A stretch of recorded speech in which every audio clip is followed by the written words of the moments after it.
कलयुग अवतार गुरु नानक देव जी की साखी आप सभी श्रवण कर रहे हैं। भक्तजनों, गुरु नानक देव जी संसार के लोगों का उद्धार करते करते पहुंच चुके हैं राजा कंवल नैन के राज्य में। जहां वह रास्ते में विश्राम करते, वहां कई कई दिन समाधि में रहते। इस प्रकार 7 मास और 13 दिन व्यतीत होने पर एक नगर जो 4 कोस से नजर आ रहा था, वहां पहुंचे। तब मर्दाना बोला, महाराज, आप किसी नगर में भी जाएंगे या इसी प्रकार जंगलों में ही भटकना है? गुरुजी ने हंसकर कहा, क्या भूख लग रही है? मर्दाना बोला, यदि भूख लगेगी तो क्या हमारे आगे किसी ने भोजन रख जाना है? गुरुजी ने कहा, वहां देखो, एक नगर नजर आ रहा है। मर्दाना, जो कुछ तुम्हारी इच्छा होगी वही खाने को प्राप्त होगा। मर्दाना बोला, एक दिन इसी प्रकार प्राण निकल जाएंगे।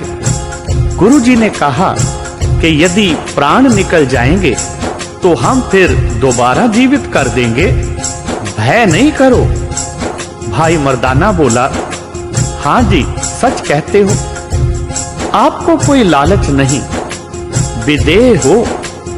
यह हम भी जानते हैं कि आपके साथ हमारे लिए क्या कुछ व्यतीत हो रही है। गुरुजी ने कहा, मर्दाना, ईश्वर के रंग देखता चल। इसी प्रकार गुरु नानक जी बातों में भाई मर्दाना जी को आगे ले गए। जब नगर निकट आया तो गुरुजी ने कहा, हे मर्दाना, जाओ नगर में से अपनी भूख प्यास मिटा लो। मर्दाना कहने लगा, गुरुदेव, मेरे पास तो कोई पैसा नहीं, क्या खाऊं? गुरुजी कहने लगे, हे मर्दाना, हमने सारा नगर तुझे अर्पण किया।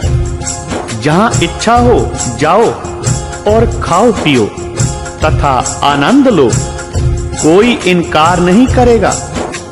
यदि कोई चोर चोर कहकर पकड़े तो हमारा नाम लेना, वह तुम्हें छोड़ देगा। मर्दाने ने सोचा कि गुरुजी के प्रत्येक नगर में मित्र हैं, तभी तो इतना हौसला है। अब मर्दाना नगर में गया, देखता है कि सारी पृथ्वी स्वर्ण की है। मर्दाना अचंभे में आ गया।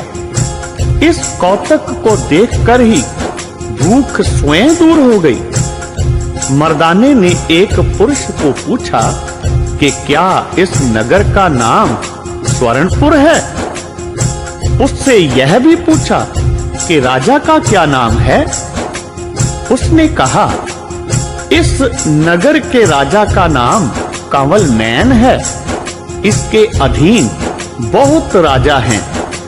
मर्दाना बोला, यहाँ की प्रथा और अपना नाम बताने की कृपा करो। तब उसने कहा, मेरा नाम धर्म सिंह है और मर्यादा यह है कि जिससे जिस वस्तु की इच्छा हो वह खा सकता है। यहाँ सभी काम धर्म के अनुसार होते हैं। यह सुनकर मर्दाना बहुत प्रसन्न हुआ और कहने लगा, हे धर्म सिंह, मैं बहुत भूखा हूँ। धर्म सिंह ने कहा, यहाँ किसी वस्तु की मनाही नहीं है। प्रत्येक दुकान से जिस वस्तु की इच्छा हो उठा सकते हो। तब मर्दाना कहने लगा, यह तो मैं करने का नहीं, यदि कोई उठा दे तो ले सकता हूँ। उसने कहा कि मेरे साथ 2 और हैं, अर्थात हम 3 जने हैं। उसने कहा, उन्हों को भी ले आओ। तब मर्दाना बोला, वह बहुत संतोषी हैं, वह नहीं आएंगे। तब वह आदमी मर्दाना को एक दुकान पर ले गया और कहा, बताओ क्या कुछ खाओगे? मर्दाना बोला, जो कुछ तुम्हारी इच्छा हो ले दो। उस पुरुष ने दुकानदार को कहा कि इसे 2.5 सेर मिठाई, लुच्ची वगैरह तोल दो। दुकानदार तोलने लगा तो तराजू के वट्टे स्वर्ण के मर्दाना ने देखे तथा तुला भी स्वर्ण का बना देखा। मर्दाना ने पेट भरकर पेट पूजा की।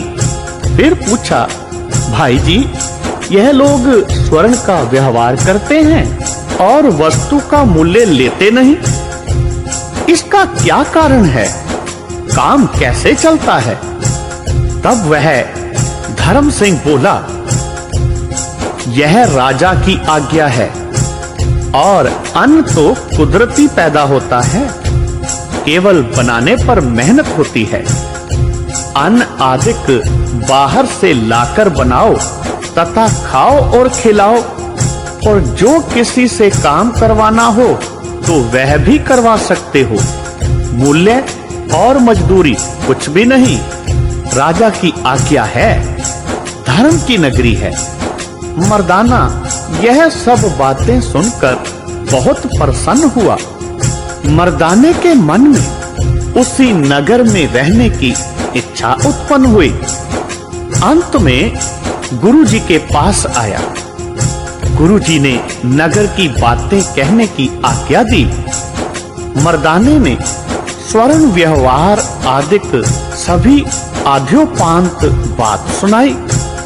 यह भी कहा, यहाँ कुआं नहीं, पानी वर्षा का आम जमा होता है, यह नगरी की बातें हैं। मर्दाना बोला, मुझे एक पुरुष मिल गया, मैंने उससे बातें सुनी हैं जो आपको सुना दी हैं, तथा 2.5 सेर मिठाई आदिक भी खिला दी है। कीमत वगैरह कुछ भी नहीं। दुकानदार ने तो आपको भी कहा है कि आओ और पेट भर खाओ। मर्दाना बोला, यह राजा तो सुदर्शन से भी बड़ा है। गुरुजी ने कहा, हे मर्दाना, सुदर्शन को हमने और ईश्वर ने बड़ा किया है। मर्दाना कहने लगा, हे महाराज, मैं कुछ नहीं कह सकता, आप तो पवन आहार करने वाले हैं, परंतु अब तो काम सुगम है।